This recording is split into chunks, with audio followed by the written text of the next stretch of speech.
April 22. Ang lakas ng ulan. It's 2 p.m. Lalabas sana kami. Hindi na kami makalabas. At ang lakas ng ulan.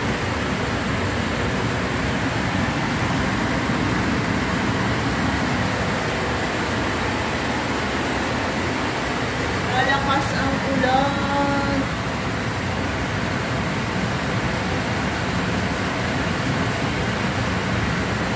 Nadilig ang aking mga halaman. Doon sa harap may halaman din. Ang init lalo ng umulan. Pupunta sana kami sa kukuha ng pera, pambayad sa lote. Doon sa lote sa likod ng bahay ni Inay, binili namin yung 60 meters tayo. Hindi pa kami bayad sa kalahati ng bale yung lote ay binayaran namin before kalahati. Ngayon, dadating yung may-ari galing Amerika, naniningil ng kalahati. Pauwi kami ng Lusakan, Chaong sa Sunday para bayaran yung lupa. Yung lote. Mga na yun. Bago kami umalis, baka may title na rin. Makukuha na namin yung title, yung titulo. Kasama na yun doon sa binayaran. Yun ang nakalagay sa... Ang init dito, oh. Ang lakas ng ulan doon sa labas. Ang lakas ng ulan. Ano ngayon? Friday. Friday, no school. No online. No online class. Ano lang, andito lang sa bahay.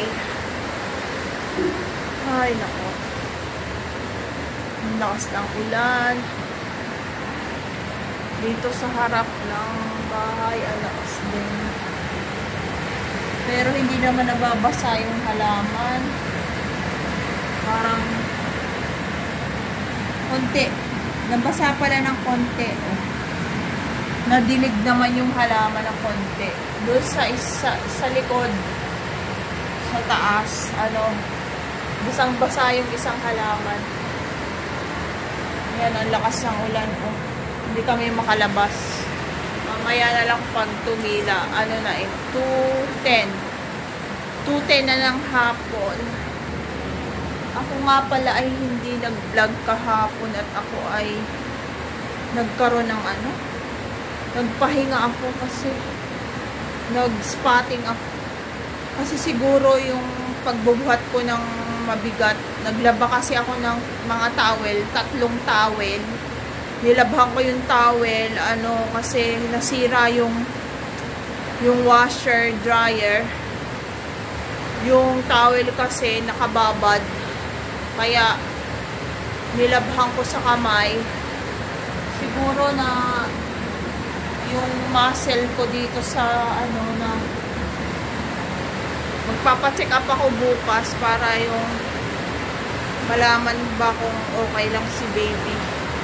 Kasi nag-spotting ako ng mga ganito kalaki yung dugo na na pumatak na sa panty ko. Natakot ako kaya maghapon ako naka-bedrest lang ako kahapon. Ngayon wala naman ang dugo. Wala nang dugo kaya okay na. Sana naman parang muscle lang siguro, nagbuhat ako ng mabigat.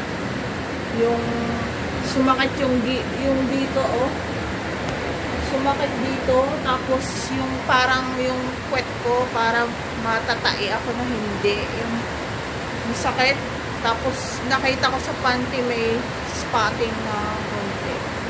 Kaya natakot ako. Kailan ba yun? Nung Wednesday, April 20, bleeding spot. Bleeding yun kasi malaki. Tapos kahapon 21 April nagpahinga lang ako maghapon. Tapos ngayon April 22 dito lang ako sa taas. Ang init naman masyado. Hindi ko binuksan yung aircon. Kasi kahapon maghapon bukas yung aircon. Laki ng babayaran namin sa kuryente. Yan, naulan kasi sa labas. Kaya siguro ang init. Okay guys. Maikli lang tong short video lang to para sa update. Yan, update lang tong video. Bye bye. See you guys on my next video.